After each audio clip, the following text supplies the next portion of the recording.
ഇതിനെ പ്രതിഷേധിച്ചുകൊണ്ട് നാളെ അഖിലേന്ത്യാ പണിമുടക്ക് നടത്തുകയാണ്.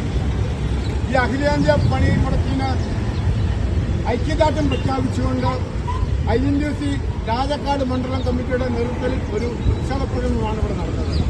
നമുക്കറിയാം, ഈ രാജ്യത്തെ ജനങ്ങളെ വഞ്ചിക്കുകയും അവരെ പറ്റിക്കുകയും ചെയ്യുന്ന മുതലാളി വർഗത്തെ സംരക്ഷിച്ചുകൊണ്ടിരിക്കുന്ന കേന്ദ്ര കേരള സർക്കാരിനെതിരെയാണ് നാളെ ഈ അഖിലേന്ത്യാ പണിമുടക്ക് നടത്തുന്നത്. നാളത്തെ ഈ അഖിലേന്ത്യാ പണിമുടക്കിൽ വാഹനങ്ങൾ നിർത്തിയിറക്കാതെയും അതുപോലെ തന്നെ കടകമ്പോളങ്ങൾ അടച്ചിട്ടും തൊഴിലാളികൾ പണി നിർത്തിവെച്ചും ഈ ദേശീയ പണിമുടക്കിനോട് സഹകരിക്കാമെന്നാണ് INTUC രാജാക്കാട് മണ്ഡലം കമ്മിറ്റിക്ക് പറയാനുള്ളത്.